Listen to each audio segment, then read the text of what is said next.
Hello everyone, this is the Nameless One, and tonight we will be doing the Creator Roundup YouTubers 2. Let's see, let me get the transition. There we go.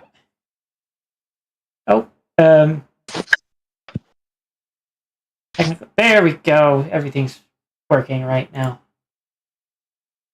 Success. It is not broken. Okay. Before we get started, I would like to remind everybody, don't forget to like, comment, subscribe, ring the notification bell, follow on Twitch, all that good stuff. For those of you that have been watching me on Twitch or know about my Twitch channel, we are currently doing a subathon over there. I will be going back after this to hop on the Destiny 2 Edge of Salvation World's First Raid Race. So be sure to tune in for that. Other than that, more on how to support the channel at the end. And tonight we will go ahead and get it started with the introductions. Let's see, who should I pick on first? You know what? Kao. We're picking on Kao. Yay. Hello, I am KaoKraft, and I am a unicorn that is obsessed with one particular song, and I make a lot of doofy little YouTube videos, music videos and covers, and every once in a while the occasional Brawlhalla video. Okay. And for the icebreaker question, when did you start YouTube? I think it was in 2013, if I remember correctly. I wanted to do... Oh, no, sorry, I lied. 2016. I wanted to, do what every young kid wanted to do during, the preteen years, be a Minecraft YouTuber. So, that's kind of where the KaoKraft name came from, because real name is Kao, but, Craft. But, as I started to continue onwards, I did like to sing a lot, so I decided to do a vocal cover of, this one particular FNAF song that I like, called Labyrinth, and that one kind of exploded a little bit, so I kind of just kept doing that and sticking with the music thing, and then I eventually added the horse into it. Okay. Yeah, that's about it. And I need to remind myself of names. Give me just a sec. Open Discord. Diamond, you get to go next.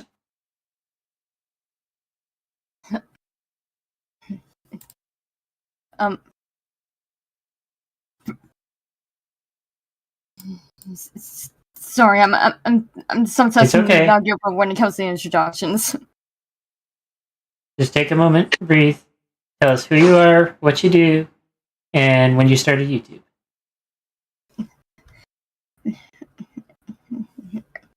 All right. Okay. My name is Ribonchan, and I actually do some content creating, whether it goes into cover songs, 3D animations, and I'm also a gamer when it comes to being a gamer on Twitch. And as for when I started my YouTube channel, I started my back in 2015. I used to always watching regular videos and such, but I didn't fully start making videos until when I was in high school back in 10th grade, which is around 2017, I believe. And that was actually my first cover when I did Welcome to the Show, but I started adding few people into it, but that was back in the past. Okay. And Rebon, you're next. Hi, I'm Ribonchan. I've been on the podcast before I'm a voice actress. I also create comic dubs and occasionally fanfic readings and covers. I'm still trying to batch out the rest, but that's basically what I do. And when did you start your channel? I would have to say I started YouTube originally in early 2015. However, I didn't know if I was going to do like pony reviewing, which that didn't really work out the way I wanted it to. So I was thinking, And then, of course, I saw that that Scribbler needed help on something, and I was like, okay.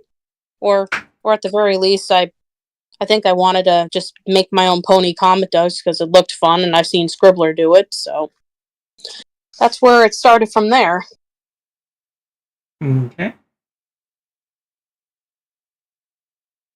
Is it okay we call you Jess, or do you want to use a different? No, anything's fine. Okay. Letters, Well- Jess, whatever you want. It's your turn. Okay, so my name is Flutters, or of course you can call me Jess. I make My Little Pony videos on YouTube, and I make a lot of videos related to my audio drama or just art that I create, whether it's like comic dubs, speed paints, things like that. Okay. And last but not least for the guests, Scootertrix. Hello, my name's Jack Scootertrix. I created Scootertrix Studios. I'm just a general video creator with a focus on writing. I do a lot of pony parody, a bridge series, some rap battles, that kind of thing. Okay. And when did you start your channel? That was 2014, and pretty much doing what I was doing then. Okay. And for those of you that may or may not know me, I am the Nameless One. I do lots of live streaming. On YouTube, I do the podcasts and my D&D streams. Used to do Brony theories and D&D how-tos, but realized that editing sucks, and I don't enjoy it. So started doing live stream. I also do variety gaming streaming on Twitch. And I started my channel back in 2020. The account's a lot older than that, but the channel, I actually started doing uploads 2020. Anyways, let's go ahead and get started. So I think for our first question, we do one that I do with just about every creative, except for the streamers, because the streamers it didn't really apply to. For those of you doing the videos stuff, it should be everybody, but what does y'all's creative process look like? And let's actually start with Scootertrix. Would you prefer Okay, Jack, or does it matter? You go, Jack. Yeah. Okay. Yeah, I guess I guess it's a couple different things. So I'm often inspired by music. I'll listen to music and I'll come up with scenes based on that music. I'm a big fan of film scores. When it comes to the parody stuff specifically, a lot of the time I'll just sort of watch the episode or look for even just a still image that I'm like, oh, that'd be a great thumbnail, and I'll try to think of a story around that, basically. In terms of other stuff too, I think it's kind of strange, but I'm sort of inspired by spite. Like I'll watch something and I'll be like, like I like the premise, but I don't, the execution isn't very good, as I could do better than this. And I get kind of mad, and then I'll start writing. Like I literally have a saying, which is spite makes right, which has been very useful and very motivating. But of course, there's tons of love put into the actual writing itself. So You don't just say I could do better than that. You say I will do better than that. I will do better at that. Yes. Who should I pick on next? Yes. So for my creative process, it kind of differs with what I'm working on. Currently with my audio drama, that is its whole separate kind of production, where I have a whole team of people. But as far as my regular videos, I have such a really big passion in art, and because since I've joined the community and the fandom, I've really been wanting to kind of show what I can do and just get better. I'm always trying to learn from each video that I post, and I want every video to be better than the last. So as far as my audio drama, I am still new to writing, so it's a very not fun, but can be fun process depending on kind of how much time I spend on certain things. But I try and put in a lot of love on every single video that I make so that I can be proud of it when I put it out. Okay. Diamond, your turn.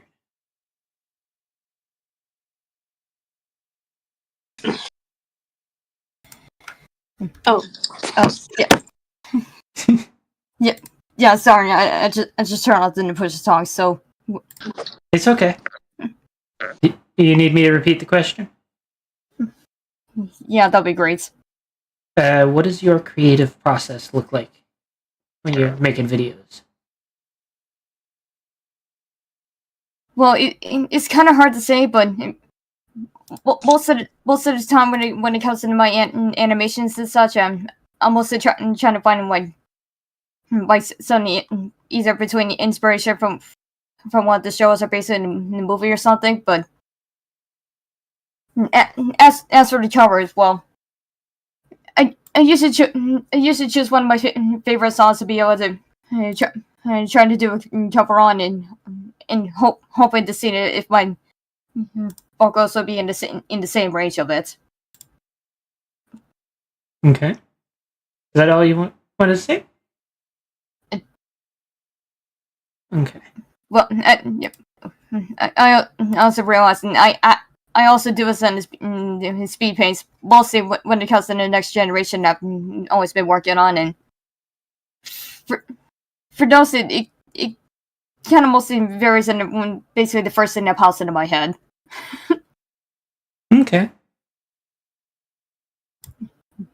So yeah, that's it. Okay. Rebound. Well, typically, I'm a very big perfectionist. So, it takes me at least a good couple months. Like, if it's like a short little comic dub, usually it takes me about maybe a few hours to maybe like a few days. Sometimes it depends on how much I want to put in audio-wise, because I like, audio with sound effects and music and putting vocal effects on everything. Well, a good chunk of stuff anyway. It's definitely a process for me because I would have like layers upon layers of audio files just stacked on top of each other just to make sure everything goes right on cue when it's supposed to. It's definitely one of the things that I like doing, especially in the timey-wimey comic series that I do. I'm very much a perfectionist when it comes to that series. It takes me at least months to be able to complete that, and same with the Return from Chrysalis comic series that I'm doing based on the IDW comics. So that's another thing I'm trying to do. And fic readings, well, I mean, I don't do them very often because it does take a while. But it's pretty much the same process here and there. Okay. Is that all you wanted to say? Basically. Okay. So my creative process, it tends to vary a little bit depending on what kind of stuff I usually do. So I'm just going to use like a vocal cover as an example, since that's what I typically do the most. Typically, I'll get a song stuck in my head while I'm working. And then I'll kind of sing that to myself a little bit, like as I'm working. So then I, grab, and then I'm, sorry, brain is not braining at the moment. Understandable. But yeah, if it's a song that I like really want to sing, or if I want to find like a fun way to present like my own version of that song to other people, then I'll, kind of think about it, what would be a cool idea for it. Then, I'll go home, I'll grab an instrumental of it, I'll record it, and then, just have fun singing along with it. Then, of course, the tricky part is actually drawing art for it and then actually making a video and then putting it out there. and then I'll at the end of it I get a copyright claim. That's that YouTube coming down with that hammer. Such is the Yep. way of YouTube music life. But if it's for a remix, then it'll be, pretty similar. I'll just have to, sometimes I'll try to add like my own little original characters like into that mix to help make the song like a little more fun, a little more personal, if that makes sense. And sometimes those don't get copyright claimed, but sometimes my own mixes do anyway. Screw you, it belongs to us now. That's my song, you can't do that.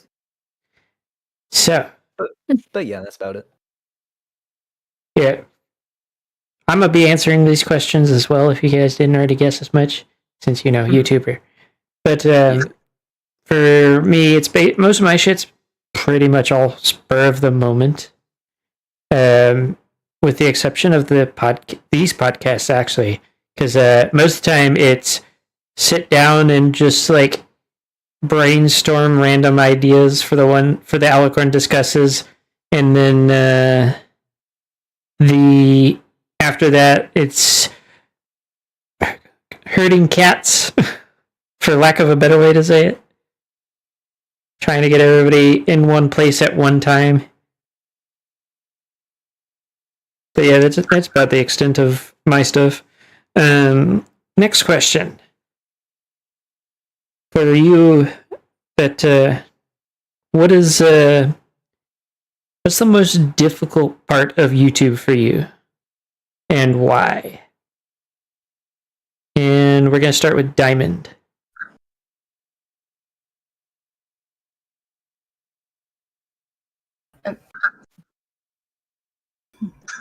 All right.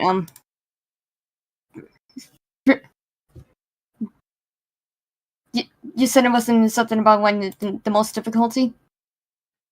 What is the most difficult part of doing YouTube for you, and why?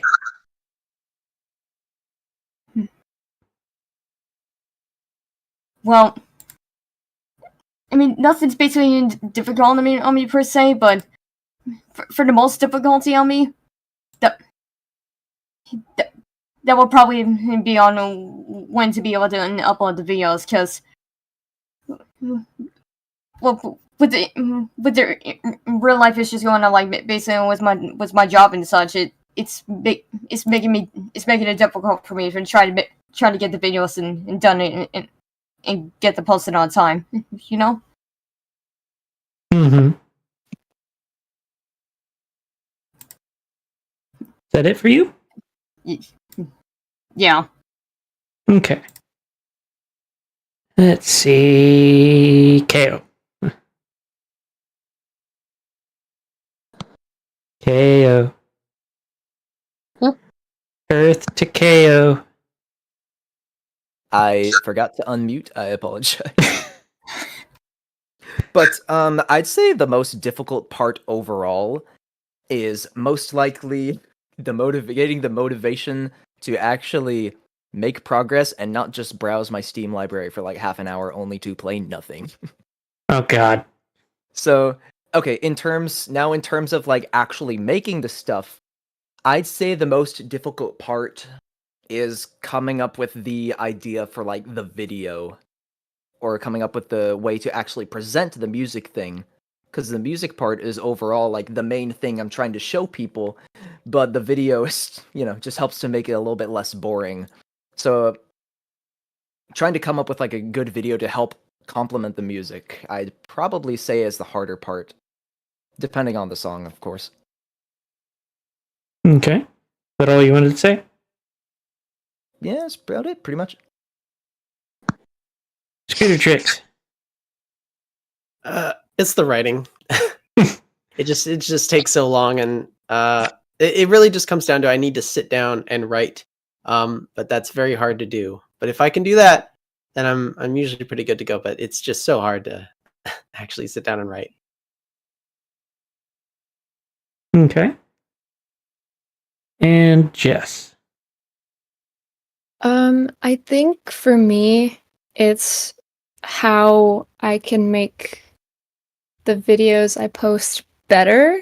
just in general, because like editing sucks in its own way, and so does writing and everything else.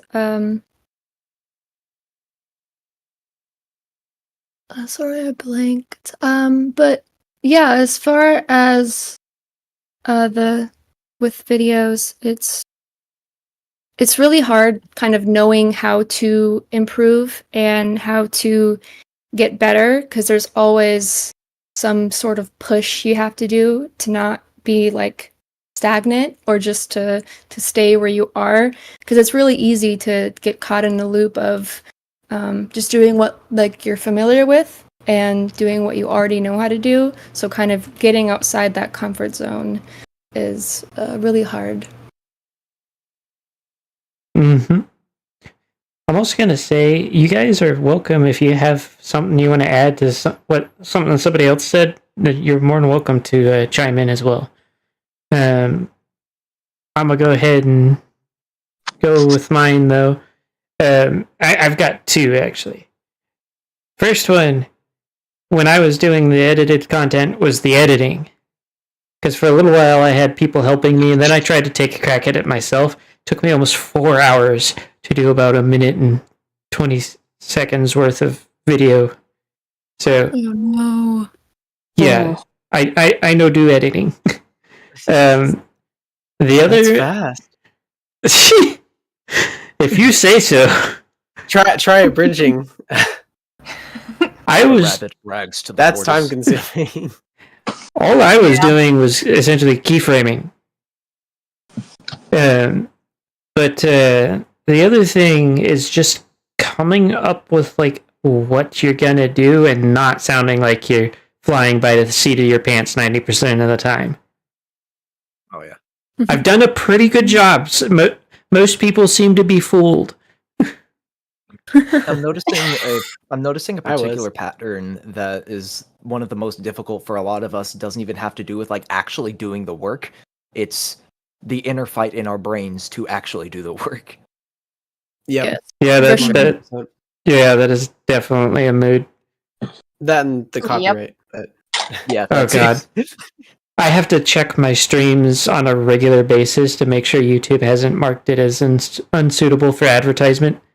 Because there's something in basically every thumbnail, I guess. I'm starting to wonder if they're just flagging me in some of them, and then the other ones just because they're dark colors. Oh jeez. What's the hardest part of doing YouTube? Fighting the man. Fighting the algorithm. Fighting the power. We are rebels. that was I guess the scariest thing for me was because one of my more recent videos got hit with a copyright claim from Hasbro. And so I ended up disputing that, and we made it through. But there was a risk of us getting a strike, and then that that video getting destroyed. And but I was like, well, this is I don't know what else. If this isn't fair use, I don't know what is, because it was just very clear. So I just stood my ground on that, and we got it. Nice. From what I have noticed, the majority of the time, if you like actually fight back, they back off really fast. Yes. Well, yes and no. I don't know. So, and this is, and I get a lot of this from Little Shy because he's dealt with this so much. But basically, you do your initial dispute, and that will get rejected just because it's so easy for them to do. And so the trick is to try and not get disheartened with that, and you keep going forward to the next step. It's a bit more risky because you can get a copyright strike, and that's why it's so scary, and people kind of back off. And I guess that's what Hasbro's like banking on, is that you don't pursue it. But it should, after 7 days, and I'm not a lawyer, so don't, please do your own research on this. But get your, like after 7 days, YouTube will, if YouTube doesn't do anything, or if Hasbro doesn't do anything, the video will go back to normal. And it'll expire. But definitely do more research. I know Little Shy has like a video on this. I don't know. It's on his There's- channel somewhere, but I'm pretty sure at this point there's a lot of videos that you can find talking about that. yeah. Because that's just one of those constant plagues of all YouTubers. Yeah. The sun goes up, and so does the copyright strikes. Yeah, at least the YouTube Kids one is way easier to deal with, but the copyright one, that's scarier. I actually Yeah, it's knew more somebody consequences. who would get the YouTube's Kids all the time. Did they get their videos back? To my understanding, he just didn't bother with them. Well, I mean, yeah, it depends on if you think it's worth it or not. It's a little bit. It's a little annoying, but I don't know. But if you have a video that's like you don't want to defend, it's that's perfectly fine. I have videos like that. Okay. Sometimes you must sacrifice a video to the YouTube gods to appease them for the ones you want to save. Mm-hmm. Yeah. That's accurate. Very. Yeah, that sounds about right.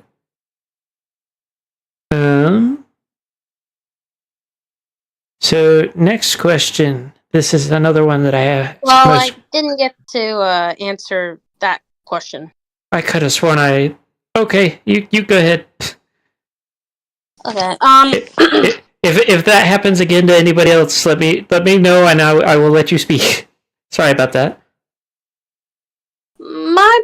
The way I see it, it's pretty much the same thing that Diamond and Cow and Jess and Scootertrix have said. And again, I'm a perfectionist, so most of the time the reason why my videos tend to take forever to sit there and do is because I'm so wrapped up in my head, overthinking, thinking, oh, how do I do this? How do I do that? This like usually when it comes into my head, like I imagine like how the scene is playing out, at least in my eyes, and trying to make it, create atmosphere. So it definitely bothers me when there's a particular song that I would like to sit there and find to fit the mood, or to find a particular sound effect to sit there and use, and then God forbid, watching out for the YouTube freaking gods and not taking it down and, putting down like a copyright claim or a copyright strike. Which, I mean, I've been okay with it, thankfully. Knock on some wood. But it certainly has not been easy for me. At least in that regard. But I've been pretty much playing it safe. I actually have a question about copyright and made for kids stuff. And this is, I guess, for everyone. Have you noticed, like the larger your channel grows, do you feel like you get more copyright strikes or more made for kids stuff, or do you think it's been consistent? I haven't had any issues with the made for kids stuff, but since I almost always make like vocal covers on copyrighted songs, the copyright claims are pretty consistent on my stuff. Okay. So I haven't really noticed any changes in terms of that. So I actually don't get copyright. I get not suitable for advertisement. And I did notice that it did start picking up the bigger I got. Like it's gotten to the point where I check every week on a regular basis to make sure that they haven't marked it behind my back, because it'll go up, be up for like a day or two, and then get marked as not suitable for advertisement. And then when I appeal it, they almost always, like, I have like 3 videos total out of like the stream VODs and whatnot that were actually like upheld after I appealed. Hmm. Hmm. I mean, I've only gotten maybe a handful of copyright claims throughout my time on YouTube, which hasn't really been a lot, thankfully. Though I will admit that sometimes it does get kind of annoying. Yeah, I've been trying to figure out ways to, because I've occasionally done like my own like remixes and compositions on like particular songs, and those will also get claimed by the system. And I'm trying to figure out how to not do that. Is it because they sound too close to the original, or I mean, that's the only thing I can think of.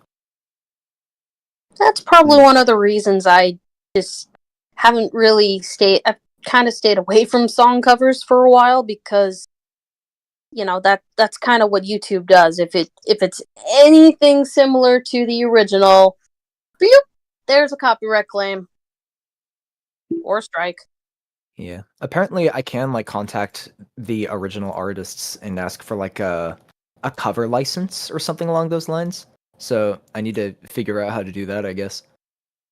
Oh, that's cool. For me, I've been trying to be very careful on not getting any copyright claims as far as like music I put in the video and stuff. A lot of my really old videos get copyright claimed a lot. But thankfully the videos I post now thankfully don't get any, and I'm trying to keep it that way. Nice. Keep the streak going. Exactly. Mm-hmm. To be fair, mine's kind of the same way too. Like, I'm still trying to figure out how to be able to fix that. Yeah, the one copyright strike I've actually had to deal with was 1 second. Like, it was like half a note in somebody else's background in one of my D&D streams. And it was like their neighbor started blasting music, and there was a single note, and YouTube was like, yeah, this is a song. I'm like, well, yeah, it's a song, but like, that was half a note. That's stupid. That's crazy. But yeah, I'd be so upset. I was, because like the entire thing was taken down, and I had to go and like trim out that like split second of music. Oh my gosh. We ready for the next question? Mm-hmm. Okay. Yeah. Yep. It's another one that I ask pretty much all of the creators at this point. What would your advice be? Either something that you wish you had known, or something that you think that every new YouTuber should know, whatever it is. What advice would you give somebody that's just starting out and wanting to get into the YouTube scene? One thing that I've been told a few times, and one thing that I've also been trying to keep track of, and something that's helped me a little bit as I've continued doing like the music covers and stuff like that, is if you do happen to get like a trending or viral video for whatever reason, if you're wanting to especially focus on getting bigger on YouTube, do your best to try to like ride that wave, if that makes sense. Keep the momentum going. Okay. And that's what I've been able to do to like varying success. Of course, it's not gonna work every single time, but you know, a lot of the time people will subscribe for like a particular thing, so you know, you gotta cater to your audience a little bit. But of course, you have to also focus on making the stuff that you want to make. So if you're wanting to be like a big successful YouTuber, it's like about finding that balance, I guess, you know? Okay. I would agree. Yeah. Yeah. Mm-hmm. I guess, yeah, I'm sort of building off of that. I guess my biggest advice is, it is that generic thing of like, really just make something that you love doing. If there's a video on YouTube that you want to see but it doesn't exist, you make it, you know? And like, if you're really passionate about something, other people will be passionate about it too. Like, you'll find them. Or people who didn't know they'd be passionate about something, they'll find it as well. In terms of getting more views on your channel, definitely riding the wave is good. I would also look at really successful YouTubers and see what they have to say. Like, Mr. Beast, for example, I think they have the most subscribers now, or they're close. But they're very open about like what they do. and there's all sorts Yeah, of stuff TV with like series pretty recently. Yeah. thumbnails and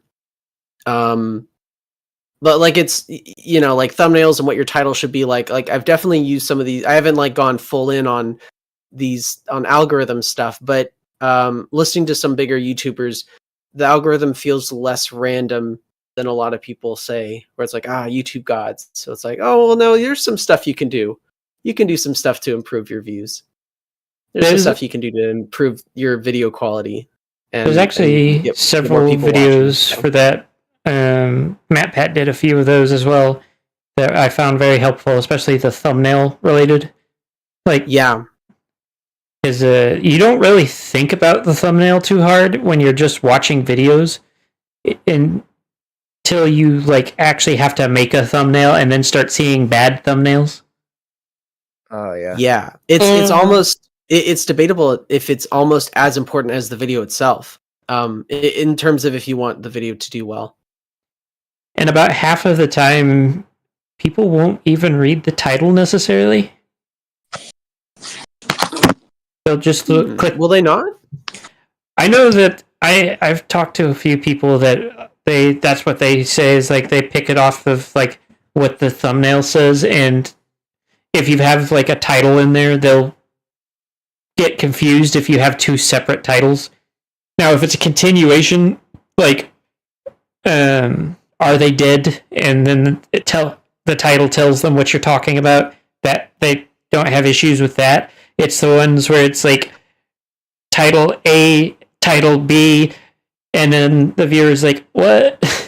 But like, yeah, like bright, interesting colors, characters that people like.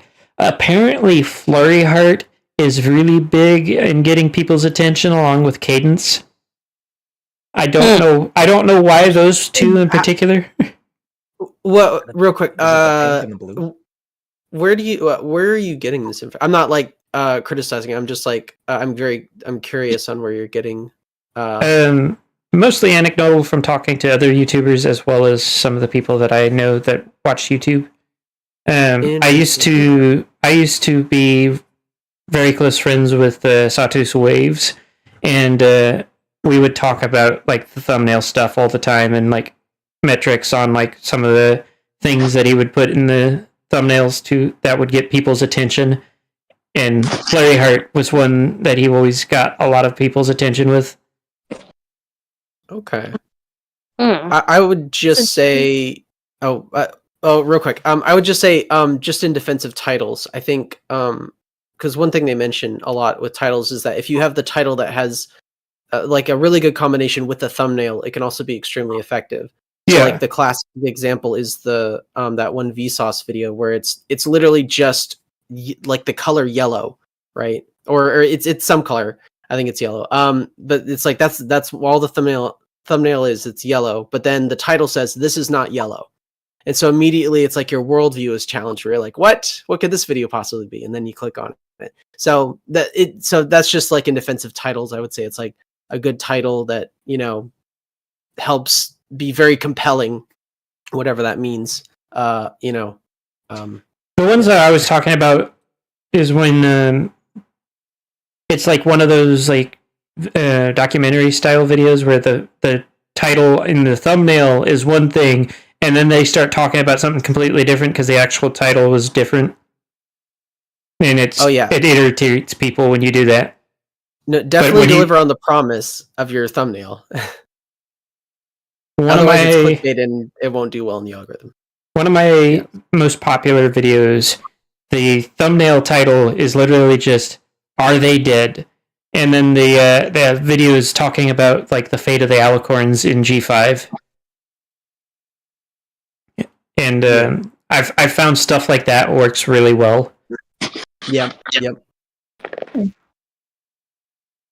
Anybody else want to pipe in?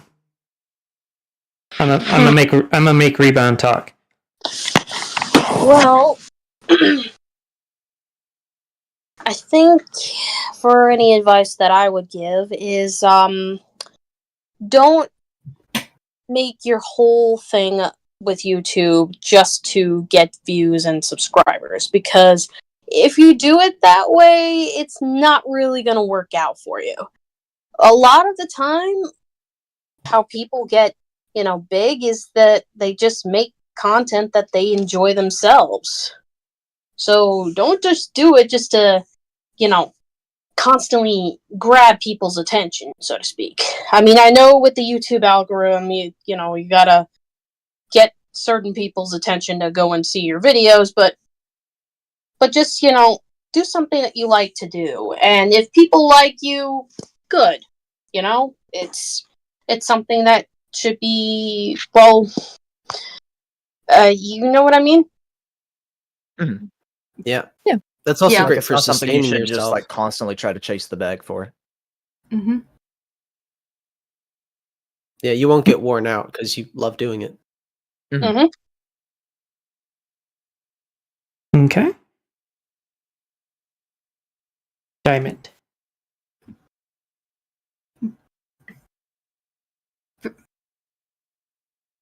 I'm not sure like for any devices in YouTube per se, but I was saying it would be kind of a mixture of what Ribbon said, and I was saying mostly just have fun with it. I mean, I basically not on YouTube, just to get the money and such, and I'm almost only do it just for the entertainment, like mostly just for fun, and that should definitely be something we want to have fun with. Well, besides avoiding the copyright thing and such. Okay. Copyright is definitely hard to get around, especially the more that you post. But yeah, I agree. I mean, definitely enjoy the content you make, because that is very important. Because, I mean, if you're the one creating it, you want to be able to have a good experience every time, especially if it's something that you want to move forward with and continue doing in the future. If I were to give advice to someone starting off, going off of not only enjoying the content you make, but also don't be afraid, I'd say, to find like a specific niche, or just don't be afraid to find even like a sub niche, or kind of dive into what kind of creator you are. And of course, when you're starting out, you might not have to fully think about it, but it's good to understand like where you are, or where you kind of want to put yourself with all the other channels and videos that you see. And yeah, I mean, look at other channels in your niche, or other channels that you enjoy, and you could analyze the video as far as like the first couple things they say at the very beginning of their video, or how long they talk for at the beginning of the video, or just like little weird things. So I would definitely do a lot of research and just watch videos on understanding the YouTube algorithm, because it's always changing. Yay. Yep. Mm-hmm. I love watching channels like vidIQ, and one I've been watching for a while, his name is Nate Black, but they post really well informed videos on how you can grow your channel. Okay. So I actually got two different things. One that kind of ties into a couple of the things that has been said. But the first thing is the thing that I always say. Just do it. No, if you see that you want to, if you think you want to get into YouTube, you want to start making videos, all that fun stuff, you're never going to do it if you don't take the first step. I know for me, it was literally just like one day I just decided to start streaming the D&D sessions that I was already doing, and now a little over 4 years later, and I'm still going. Moderately successful. The other thing, so this is actually a new one for me that I'm starting to notice.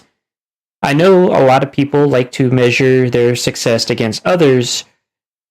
You also need to remember that you can't measure your success against the wider YouTube landscape. Because if you're doing pony videos, you are in the pony niche, and you're not going to grow the same ways a popular game streamer like Markiplier is. Don't measure your success to theirs. For me, my YouTube is sitting at about 12K now, and that's considered a small channel in the wider YouTube landscape, but in the fandom, I'm a mid to large size channel. Because if you go looking at even some of the biggest names out there, we have like 3 or 4 people in the millions. We don't have the massive numbers that, say, Markiplier, Game Theory, all of them have. So don't be discouraged if a few months or years in, you're still only at a couple thousand. You can still have a pretty decent following and be pretty well known and still not be like way up there number wise. Also, don't go looking at your analytics too hard. Yeah, exactly. Don't compare yourself to others. Yeah. But it was something that I had actually recently been really noticing more and more. Because, you go look at somebody like PW, like everybody knows who he is. And you look at his channel, it's like, that's a really small channel for as popular as he is. But then again, he also has other platforms he posts to. For the musicians, at least. But, like, Little Shy feels like he should be in the millions, or at least the hundreds of thousands, and last I checked, it was like 70K.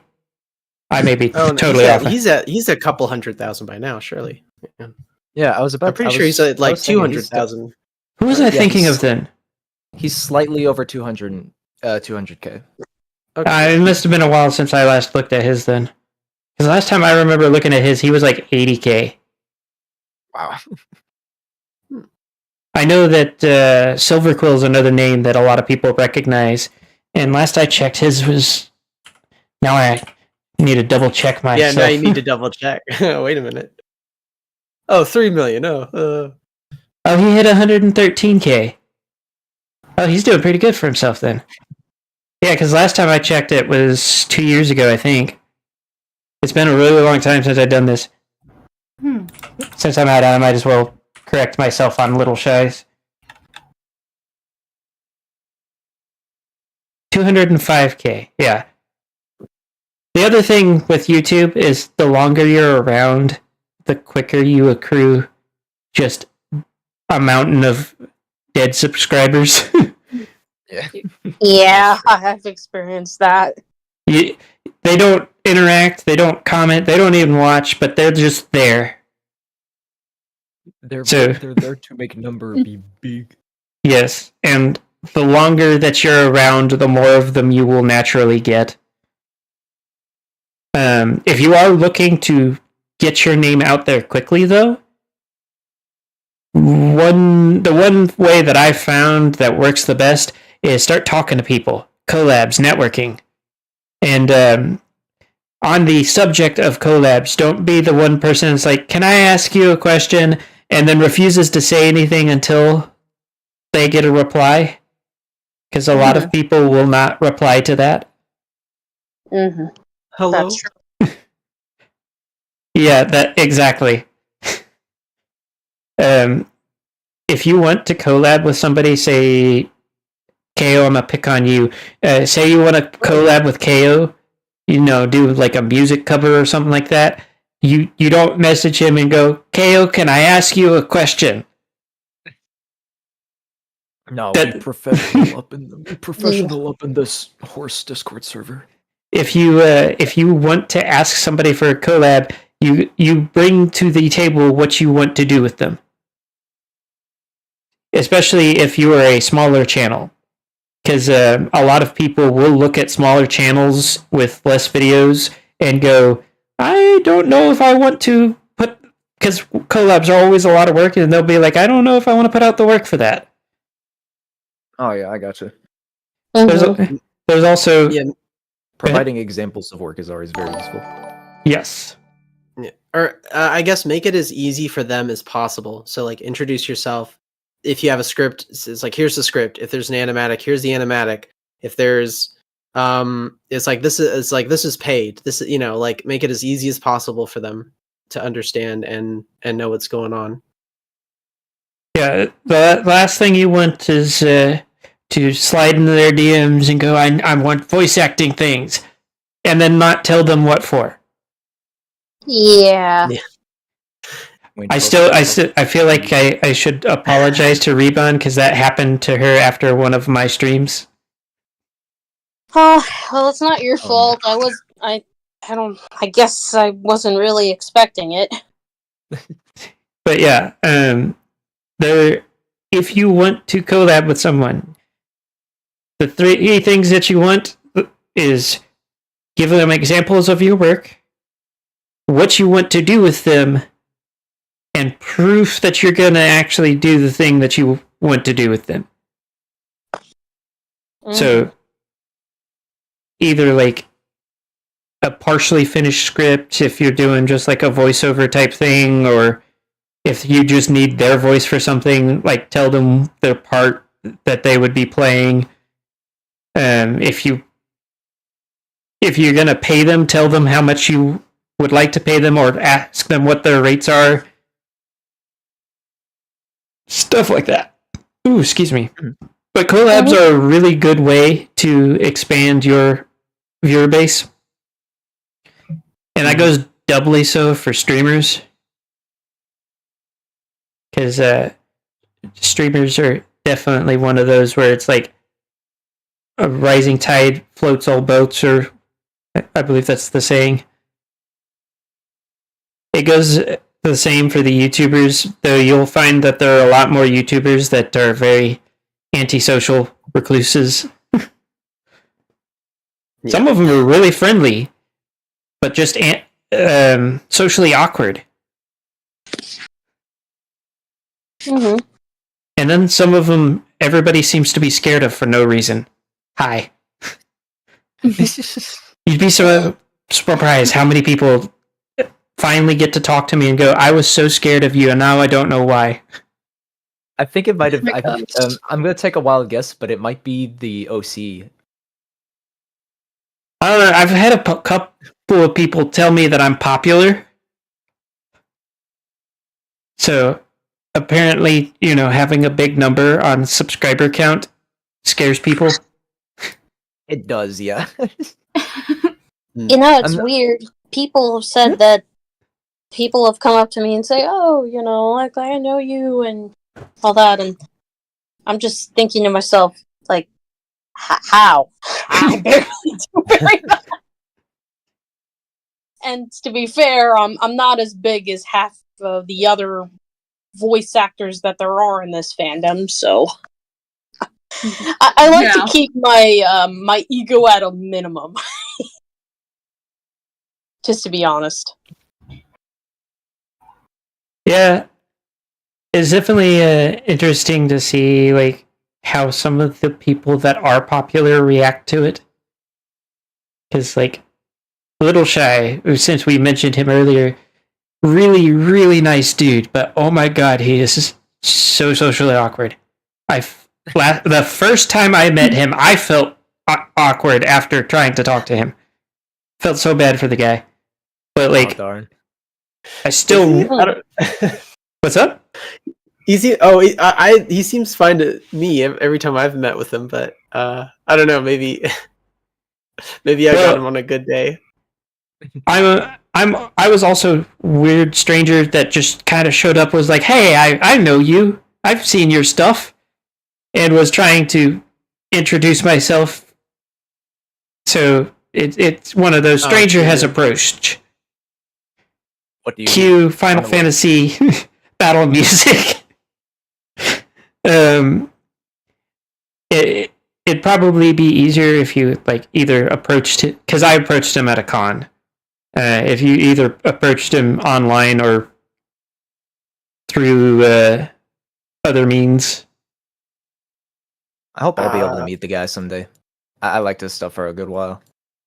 Well, I've never met He's a the really guy cool dude. personally. He was almost on one of these. He goes all out. Oh yeah, on that's right. Conventions. Was it like the first to, like, YouTube one?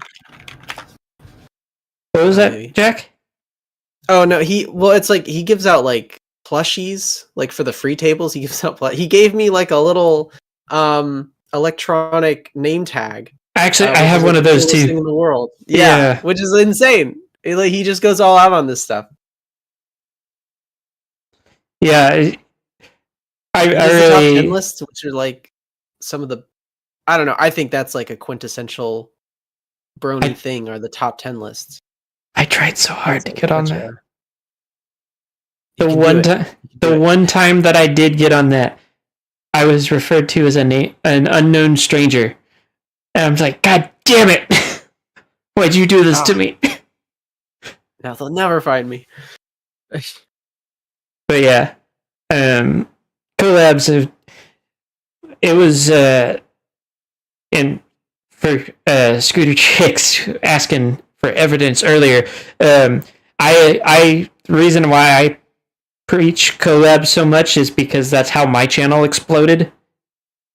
One collab with Sawtooth Waves, I went from like 300 subscribers to where I am now. Wow. So yeah, collabs work. It's just make sure that you pick somebody that, like, don't go picking somebody that has nothing to do with the content that you make. Because one, they'll say no. Two, if they do say yes, you won't get a loyal base. Next question. So I know some of us have been to conventions, but for those that have you ever been recognized before? Yep. Yeah, actually, once people at my very first convention as as Ribonchan, which go figure, it was at the last BronyCon that there was. Yeah. When people saw my name tag and my OC around my neck, they were like, "Oh my god!" and there was like a bunch of hugging and they were saying, "Oh my god, I can't believe it's you." It's kind of the same way that kind of goes. Diamond, Yeah, did you have? No, sorry. Okay. Okay. I have, tons of. Oftentimes, what happens is I will talk with someone, or someone will see me. It's like, "Oh my god, it's you!" And then sometimes I know who they are. I'm like, "Oh my god, it's you!" It's like, "Well, you know who I am? You know who I am?" And that's kind of like just how it goes a lot of the time. Whenever I meet people, I was very surprised. I think it was Everfree 2022. Where I was very surprised at just how many people knew who I was, and that's when I started to go like, "Oh, maybe I should do some community guests," because apparently a lot of people know who I am. So, Yeah, I was actually a little surprised myself. very surprised. It was actually kind of funny. Even as a community guest, I still fly so far under the radar that people are like, "Who's that guy?" But like online presence, everybody knows who I am. And it's just like so weird to me. But yeah, I've been recognized twice at cons. The first time was just so surreal because like kid walks up to me, he's like, "Are you the nameless one?" And I'm like, I just biggest shit eating grin was like, "Yes." I am he and he is me. The other time that a person, I was, the hub had a room party for HarmonyCon, this past one, and I was up there hanging out with the people there, and the one of the people that was there was chatting, and I was talking about like what I do, and I've come to find out, dude's a fan of mine, has been watching my D&D streams forever. And I'm just like, oh my god, somebody actually likes my D&D streams and watches them? Now I've got another one that has been showing up to basically all of my streams. Everybody say hello to Total. Hello. Oh wait, are you talking? Hello? Are you talking about A Total Secret? Yeah. He came from my channel actually. Well, he's been Yeah. showing up to basically all of my streams now, and I very much appreciate it. Heck yeah, man. Anyways, Yeah, he told me about how he was becoming like a fan of yours and like was really liking your stuff. And I gotta say, it's freaking dope. I'm glad you guys appreciate it. I'm even surprised that there were some people that said, "Oh, you were a part of my childhood," and I'm like, "Really? Oh like, god, Well, I Oh, feel no. old." I'm not Tell that me, old, how surely. old are you now? I watched. So last HarmonyCon, I did a creator roundup as an impromptu panel to fill a slot for HarmonyCon, one of the later panels, and I got Silverquill on there, as well as Joey-O.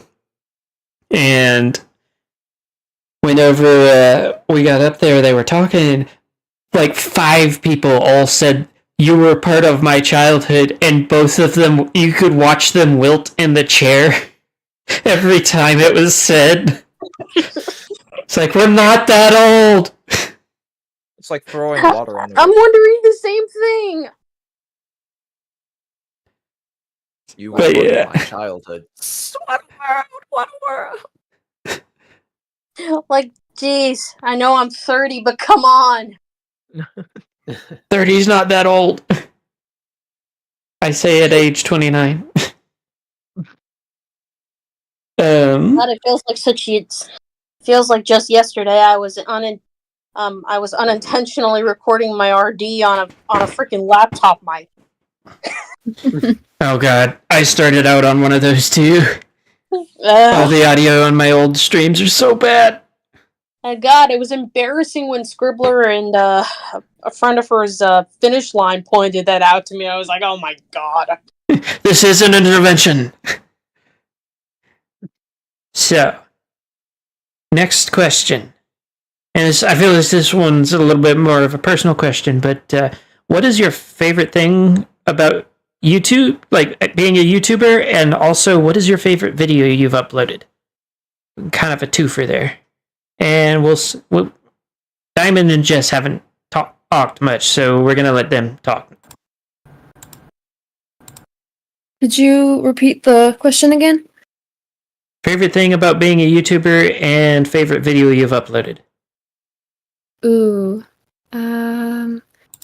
I think my favorite thing about being on YouTube is I want to say like the experience and the not really fully knowing where it's going to take you. Like how you guys were talking about how fans like interacted with you and even knew who you were at conventions. Like you never really expect that to happen in real life, and it's so crazy. And yeah, you just never guess any of the things that would happen from just making silly horse videos on YouTube.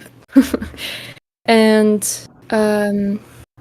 as far as my favorite video on my channel, I am kind of hard on myself, so I don't really know if I have one.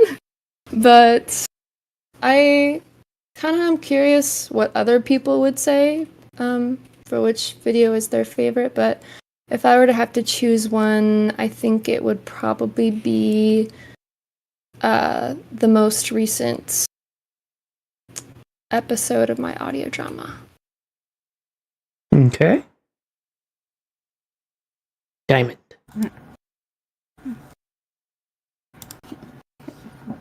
Well, I mean, out of all the YouTube videos I've done, I would probably say favorite thing you do for YouTube is basically the 3D animating, especially when it comes to the funny scenes or basically the funny memes and such. And like everyone basically seems to be going for that. Basically, and they were basically just laughing their butts off because of that. as for my favorite video on YouTube, like, I mean, I do like making all of them, and well, besides the ones that are past, like all of those are basically kind of cringe. But if I had to choose one, that would probably be the one of the song animation, one of the songs animation I did 3 years ago. The Can You Survive by Raytheon. Even though it's basically like a vanilla song, with that bit of the crossover, it says nobody actually ever done a music video on that before per se. Like that basically really got popular over the year, and I really was not expecting that. It was deeply appreciated. Okay. Is that all you had to say? Well, just one more thing. Speaking of Can You Survive, I actually do plan on remaking that, because, well, one, even though that's basically like the second song animation I've done, I was actually still learning how to animate at the time. And second, I figure it could use a good remake, and hopefully they'll actually show how far I've gone for when it comes to animating. Hopefully I'll be able to get done sometime this year.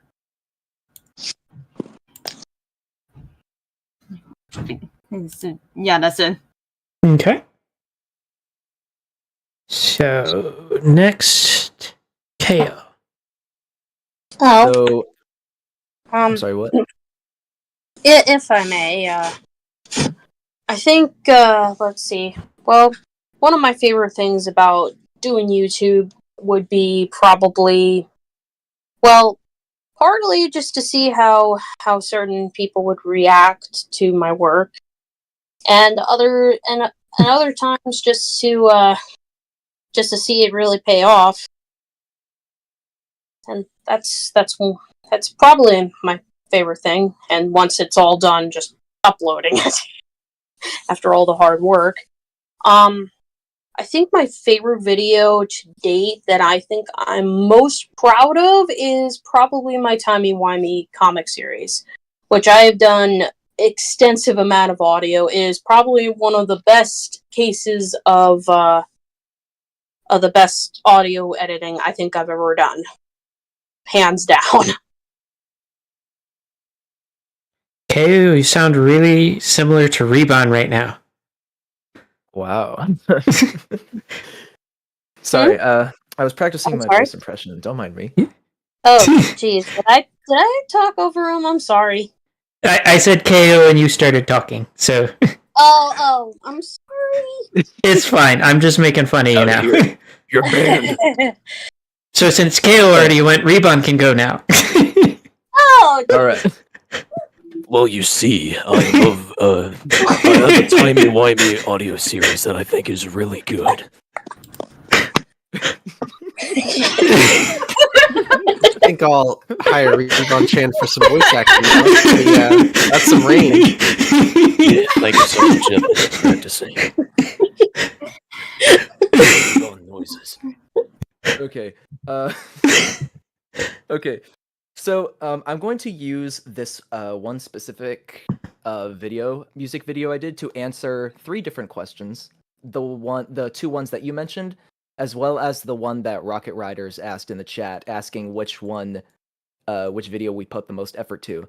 And I'm going to use my music video I made like a couple years ago and then remastered like half a year ago, called Sounds a Little Something Like, which, long story short, is basically a full introduction of this new experimental character that I've been working on, that is basically the embodiment of a song that's been stuck in your head come to life, and is kind of trying to like take over your person or whatever.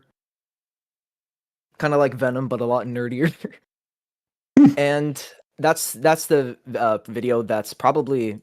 Okay, not probably. Definitely my favorite that I've had so far. And definitely the one that I've put the most effort to as well. And as for my favorite thing about doing YouTube is seeing people react positively to the very to the very strange ideas and concepts that I've shared with them. Because people have been seeming to like this like extra little evil side character that I've been, trying to make work. Oh And yeah, I remember it's just- that. Oh, you do? Yeah, from the last time you were on. Yeah. I mentioned this guy before, and he's a huge part of the stuff I've been working on. He's basically kind of like the physical representation of like my inspiration and my passion for the whole music thing, since he is, basically my favorite song, but just turned into like a pony character. What he's trying to say is he is edgelord too. I'm trying to make him not an edgelord, and that's the hard part, because I get the whole stereotypical, oh, this is my evil side because mom took my Xbox away.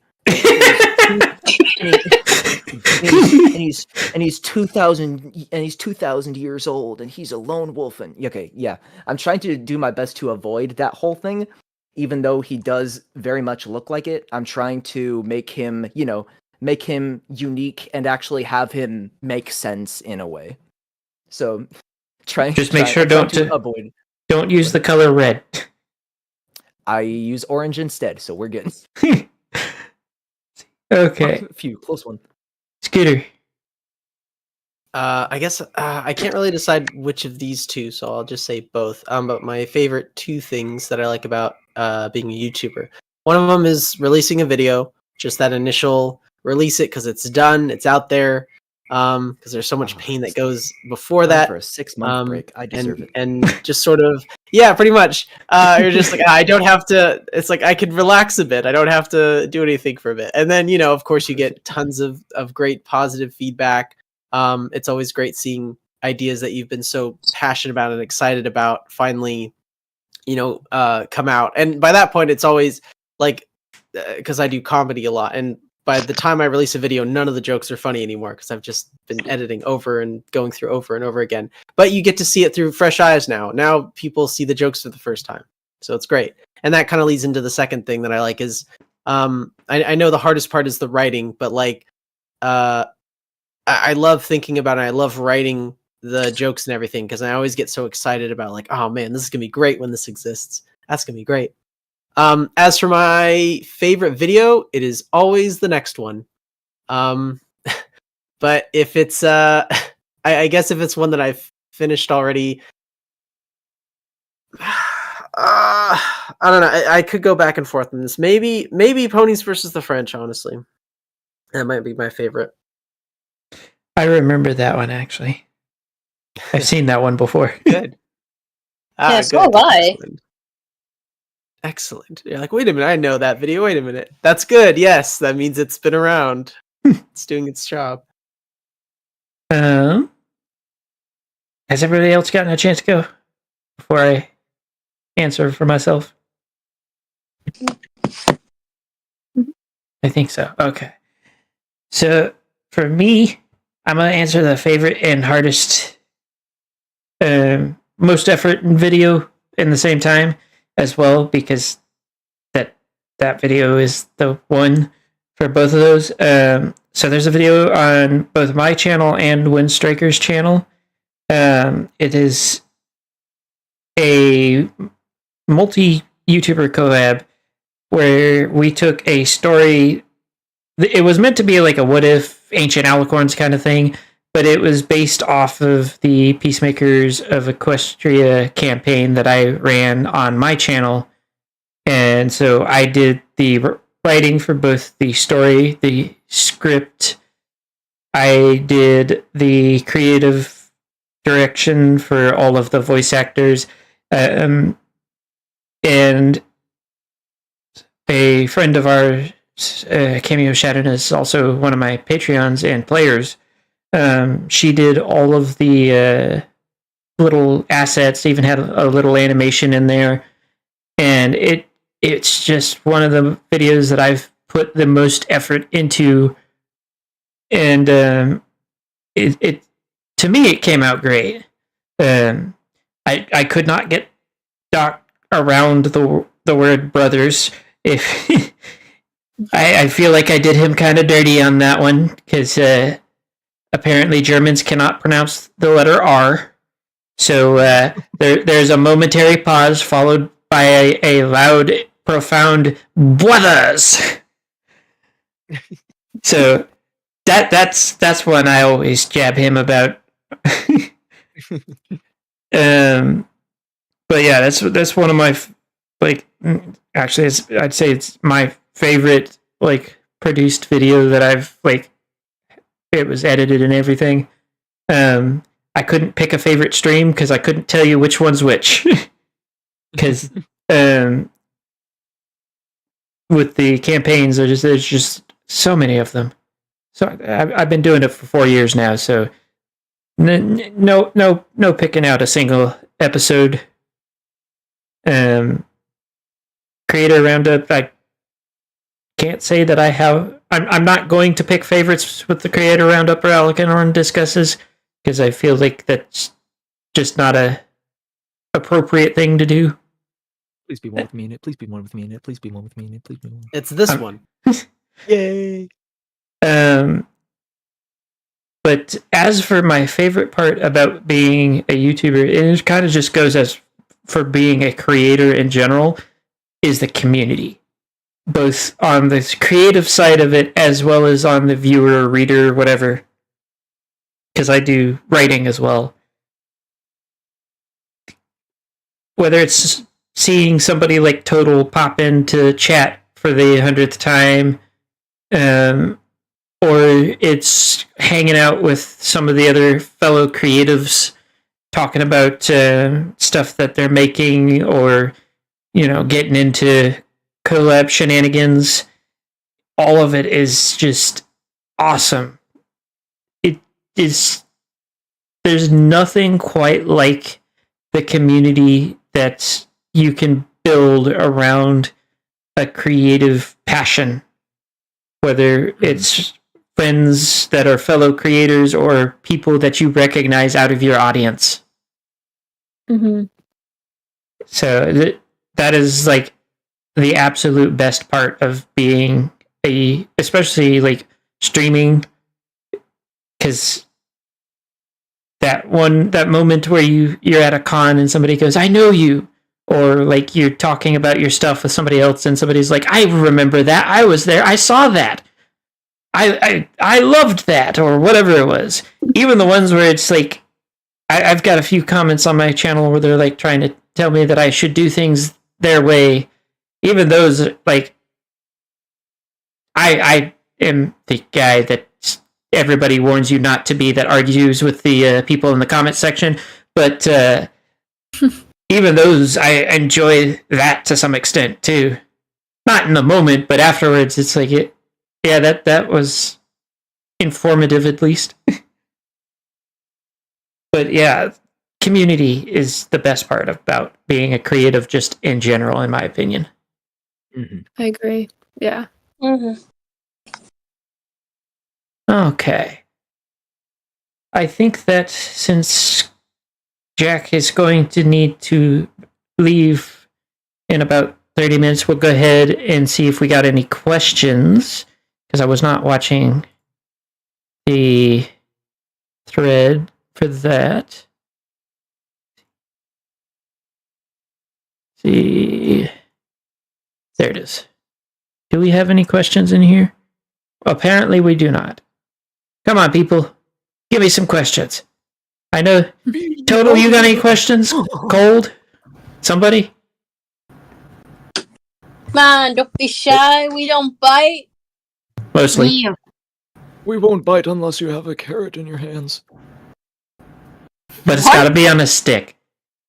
On a stick. Cupcake. Oh my lord. Oh god. Was that your voice? Yes. That was really good. She's a voice Like actor that for a was- reason. We've established this. Hey, I haven't heard The her voice range. before, I don't think. Oh yeah, the range. Okay. I see what you mean now.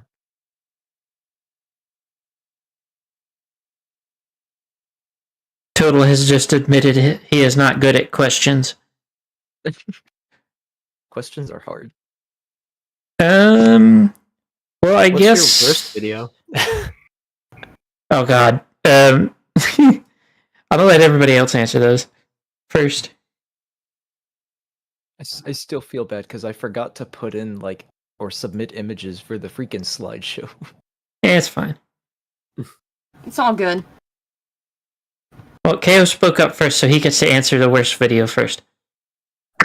My worst video. Mm-hmm. Ooh. Okay. So I've been doing I've had some pretty sucky videos before, but the one I always cringe at the most whenever I think about it is I think it was the third ever vocal cover that I did that was of a Five Nights at Freddy's song called Left Behind.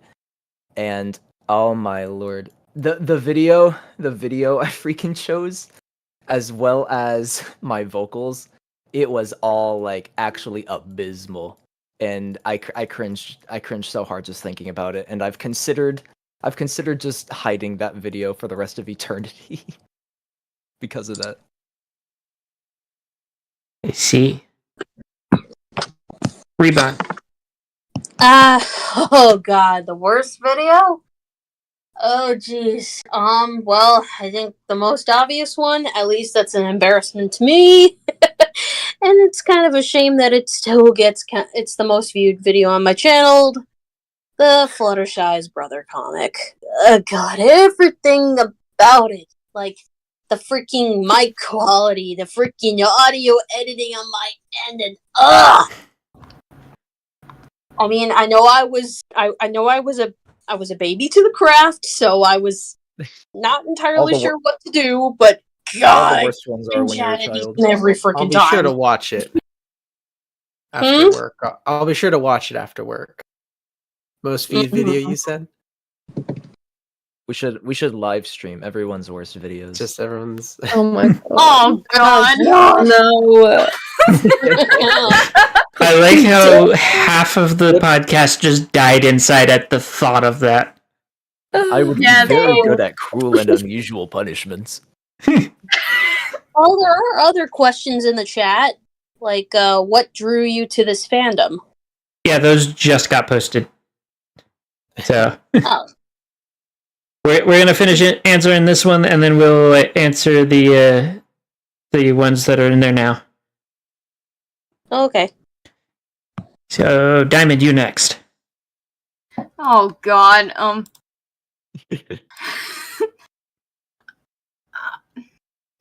mean, lots of lots of videos in the past, and it's all of them are basically bad because I was really not good at editing at the time. But oh God, if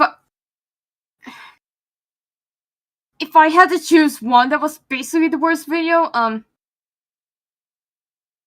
that would probably be the fan dub that I did like 8 years ago from Toy Story. Like it was basically like an open dub collab with one user, and well, the recording audio one was like so bad. Like it keeps making me cringe just thinking about it. Okay. I mean the acting on there wasn't good, but the quality on there is just no. I'll be sure to watch that one too. Yes. Oh God. Anyway. My turn? Yes. Yeah, go ahead. Okay. My worst video on YouTube. It has to be my most popular because a lot of people have seen it, and I really wish they didn't because it's from like 8 years ago. I had a series that I did with like the toys. I think I was in like middle school or high school. I think middle school.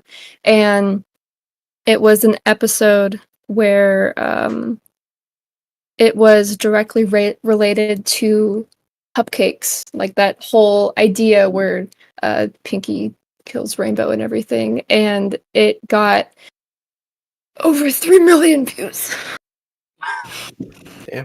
So It's always the worst videos that summon the audience. it's kind of terrifying because it's so bad. But I still get questions about it, and I still get people asking when the next episode is, and I just don't. I'm like, Mm-mm. Crawl under a rock and die now. Yeah. Okay. Jack.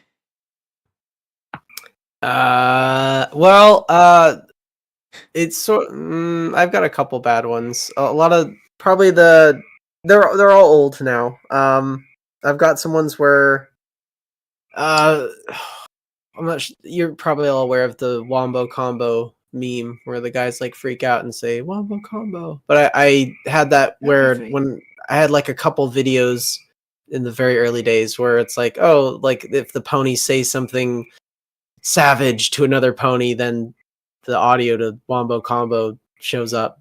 Then the other kind of series I did, which only has like 3 videos, is it's like Celestia and Luna react to videos, and they also have a ton of views. But like the one of them used to be my most viewed video until yesterday. It just got dethroned by my other video, Women, which is one of my best videos. So happy about that. Finally. What'd you say? Yeah, go Women. I It's think that was one of the first videos I saw from you. I was like, what is this? And then I was I can't get enough. This is what I'm talking about, thumbnails and titles, right? It's the thumbnail of a pony licking another pony, and the title is Women. What does it mean? You have to click on it. Like, Yes. What does this thumbnail imply? I must click the video. And that's why it is my most viewed video now. And it has dethroned my worst video. Heck yeah. We gain every day. So, is that all you had to say, Jack? Yep. Eventually, I'm going to call you Trix so I can just the whole line. I wouldn't talk more about my worst videos, but we should move on. But I have several. If we're talking live streams, all of the early ones. Good God, the audio is horrible. And I had no clue what's going on. There's several of them where you can only hear one side of the conversation because it's a D&D game, but you either can't hear the DM or you can't hear the players, or in some cases you can't hear both. As far as edited and uploaded videos, so bit of background for mine. I have been through, I think, 6 different editors to help me out before I just gave up on edited videos altogether. And one of the things we tried to do originally was essentially like a highlight reel and a blooper reel from the campaigns. And you very quickly figure out when you have volunteers wanting to just hang out and do the thing with everybody, feel like they're a part of it. You very quickly figure out which ones are like perfectionists and which ones are just here for the I'm helping. I've got a few videos where it is character floats in the middle of uncolored void. Meanwhile, the next video is a good background, well-edited audio, and they're doing like complicated keyframing. And at one point, one of the guys actually did like a 3D animation in Blender for an explosion and put it in. And I'm just like, good Lord, that's a lot more than I thought you would ever do. We had one guy that deleted his it was like the x86 file. You know, one of those files on your computer you should not be able to delete. He deleted it and bricked his computer for a while. Still, to this day, nobody knows how he managed it. But I'd say if I had to pick a specific one, Sawtooth does maths. for reference, that was a 45-minute scenario that we had edited down to 8 minutes and then realized after it went up, the joke was still going on for way too long.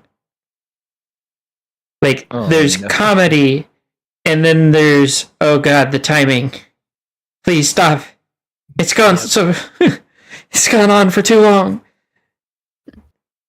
But yeah, that I'd say that's the one that I would cringe the hardest on. Still don't understand how that went on for 45 minutes originally, but you know.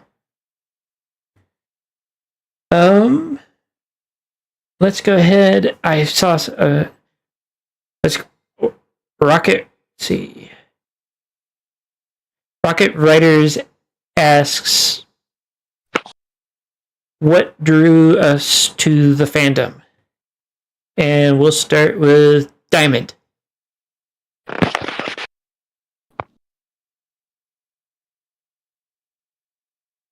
Diamond?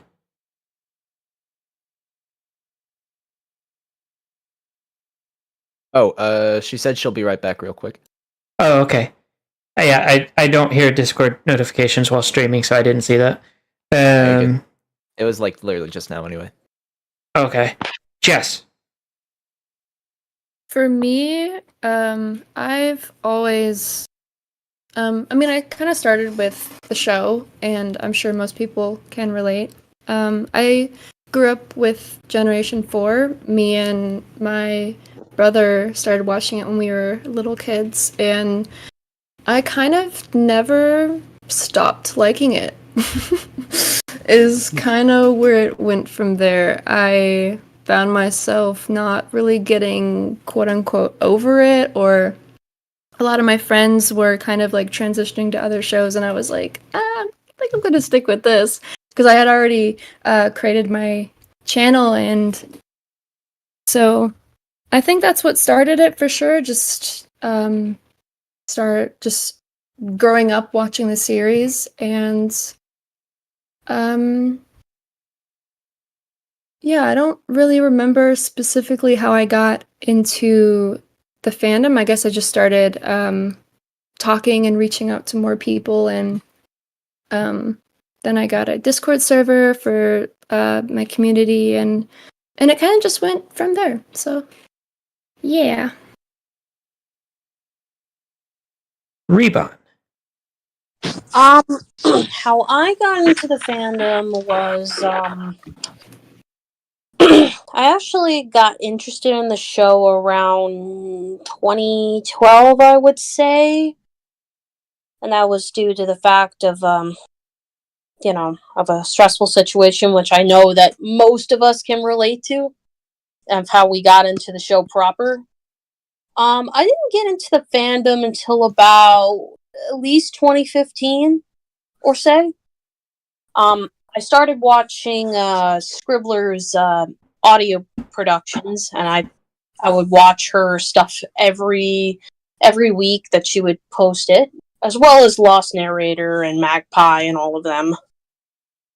And I just decided after like a good number of years, and by 2015 I was like, okay, maybe I could try something similar and actually try to do my own thing with it. So that's pretty much what I did in a nutshell. Okay. KO. All right. I just want to clarify on something real quick. Is the question more so what got us into the fandom in the first place, or what got us to start making content based around the fandom? You can answer both. Oh, okay. I guess I didn't understand the question either. Oh no, you're good. The original question wasn't that specific. The original question was just what attracted us to the fandom. But if you want to add the what attracted you to do creator stuff, then yeah, I can. That makes sense. It's creator Roundup, so yeah. So in terms of what actually got me into the show in the first place, so this was back in like, I think it was either 2013 or 2014. My sister had control over the TV at the time. Oh, what fun! What wonders awaited for me. She decided to start up My Little Pony on Netflix, and I had literally nothing better to do. So I sat down there and watched it with her. Wow, this is actually a good TV show. What on earth was that?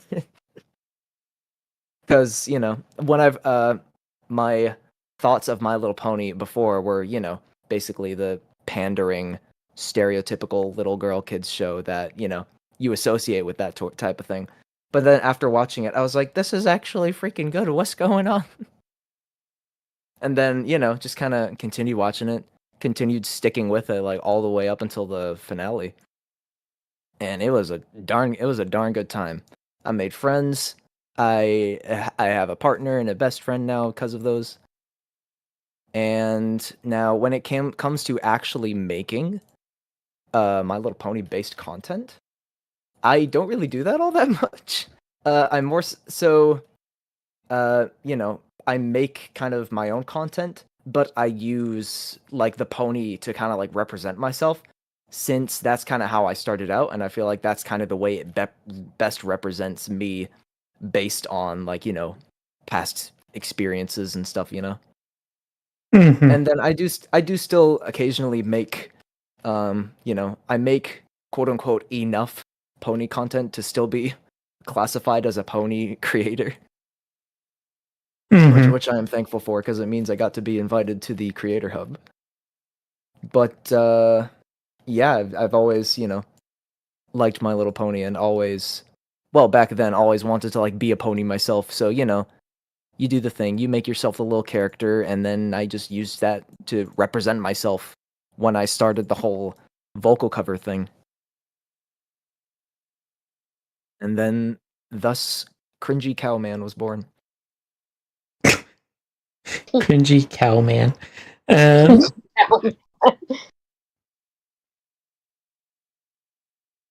Diamond, are you back? Yeah, I am. So the question is, what attracted you to the fandom, and then you can also add why you started creating for the fandom as well, if you want.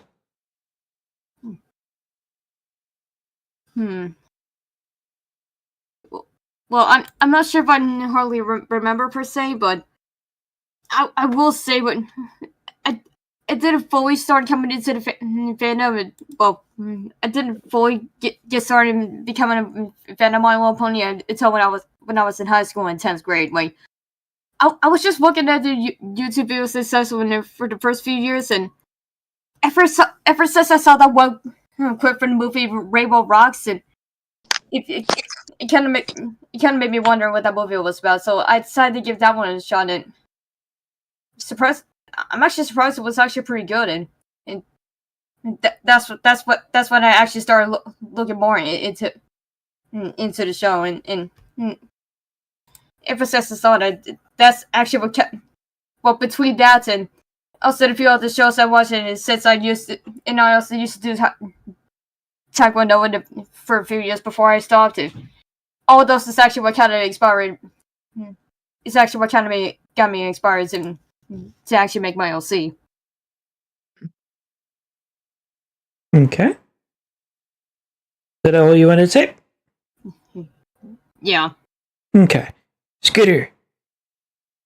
It was 2011. I was sitting all alone in the house on a Saturday afternoon, nothing to do, scrolling through Netflix looking for a bad movie to rip on, and I saw the My Little Pony title. I'm like, yep, this is probably pretty bad. So I threw it on, and then, making fun of it at first, but then after a while, I was just watching it. Because this joke was kind of funny, and the animation's kind of nice, and so I kind of got sucked in, and I watched maybe 2 or 3 episodes, but then I stopped and was like, you can't do this. If you get obsessed with this like little children's girl show, you're going like, this is not good. You can't do this. So I actually stopped. I forced myself to stop, and I didn't really go back to it until a year and a half later or so, when a friend of mine who was a big brony at the time, he showed me the John Delancey Brony documentary, which was kind of my first exposure to the fandom, because I didn't know about the fandom before that point. And I was just very, very curious. So I started looking up the Saber Spark documentaries, and a huge thing was the top 10 lists. That's so huge. If you're new to the fandom, go check out the top 10 lists, because that's like, you get like such a great variety of different creators and memes and things that people know, and you get up to speed pretty quick. And I was just really drawn by the creativity. I think that was the biggest thing, is the creativity and how nice the fandom was and how open the fandom was. And the show's good, of course, too. And then when it comes to actually creating stuff, going back to the spite thing. So I actually watched Horsewoman from Friendship is Witchcraft. And I remember it was like, oh, it's a dub. We could do this. We could be funnier. We could do that.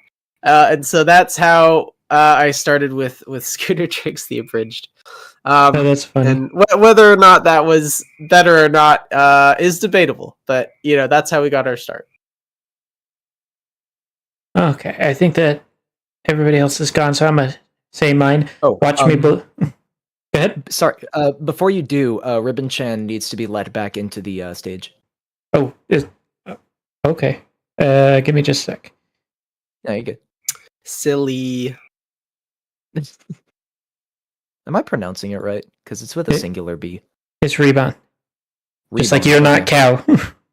Yeah. I was like, well, darn, I deserve this. Thank you. Well, I mean, people have pronounced it as either Ribbon, Rebon, Ribby. I've been called every name under the sun having to do with my name, so it doesn't really matter. And you're the one that called KO cow.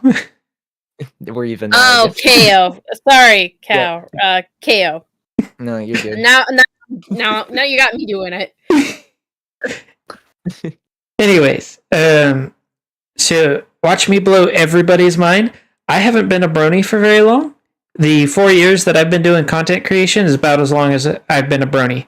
The fandom and the show had been on like my social radar for a long time. Like, oh, the art looks nice. But like at the same time, I had also by osmosis absorbed the being a brony's a bad thing. So I didn't really get into it until I was stationed in Japan about 4 years ago. And a friend of mine who actually was a brony and actively said as much. He told me about the show and seemed really enthusiastic. And so I was on night shift for like a couple of months straight, essentially. And so I was like, I am literally trying my best not to fall asleep here. Might as well give it a go. One Kiss cartoon and several hours of binge watching later, I'd seen all 9 seasons and all of the movies, including a couple of the Equestria Girls ones, and decided, yep, I'm a brony now. Wow, Jesus. did you watch Oh my gosh. freaking everything in one sitting? Pretty much. It took me a couple of nights because I was on night shift and I had to wait till everybody was gone to actually be able to watch it. But Yeah, I get that. more because I would have gotten in trouble than anything else. But after that, so I consider myself part of the Undertale fandom as well, but I've always been passive observer for that. And so when I joined the Brony fandom, I'm like, my first thought was like, I don't want to be passive observer this time. I want to take part. So I started out with fanfic writing, and I put out the first chapter of Shadow of the Dark Sun and started networking aggressively, joining Discords, and eventually landed in Sawtooth Waves. At the time, he was still boarding Ocean. I landed in his Discord, looked around because it was brand new, and went, damn, this place is empty. There isn't anything here. And essentially moved in, took over, and told them I'm doing a D&D session, which everybody was excited about, and some of my best friends came from that session. But whenever I started that, I suggested to him, I was like, maybe we should stream it. He's like, no, I wouldn't work on my channel. And I was like, you know what? Actually, you do it the right way. Fine, I'll do it myself. But yeah, I essentially was just like, you know what? If he's not going to do it, I'm going to do it. Because I decided that I wanted to get the story that I was creating with my players out to more than just them. Because a lot of my players are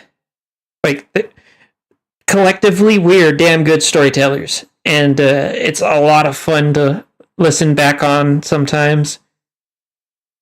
And then kind of the evolution of that was after I actually started getting big, started creating communities like the Creator Hub. I kind of looked at my content and went, I'm not as interested in the show as I am in the community, which is where Creator Roundup and An Alicorn Discusses came from. Where it was like, you know what? I'm going to do things for the community, by the community. Kind of elevate some of the smaller creators out there so that they have a chance to get their time in the sun before they're inevitably buried by YouTube again. Or be seen again. Or Derpy Boo or Twitter or wherever. But yeah, it always blows so many people's minds just how well connected I am, despite only being in the fandom for 4 years. Especially, Yeah, it's pretty crazy. Especially when I talk to community guests that know of me, and they're like, "Yeah, you've been around since 2011, right?" Like, no. 2020. That's about when I actually started. But yeah, that is how I got here. And I think we are going to call it for the night, especially since Jack needs to head out soon. For those of you that watch that and would like to see more of it, don't forget to like, comment, subscribe, ring the notification bell, follow on Twitch, all that good stuff. I have links in the description of the YouTube video for all of the wonderful guests that I had on tonight. Be sure to check out my links as well. I have links for my Patreon. I have links for my just a bunch of ways to support me. Discord, you can get into the community Discord for free. Big thank you to my priest tier patrons, Cameo Shadowness, Ice Crystal, and Scarmex. And then, of course, don't forget to check out the Twitch channel. I will be going live here in a little bit after this to continue our day one raid race. And then after that, I will be continuing the subathon that I started. And Saturday and Sunday, we still have Lost Memories and Heart of Darkness. So be sure to tune in for those. Other than that, I hope everybody had a great day and has a great evening. And don't forget to drink water. Turkey Slurpee. Drink agua.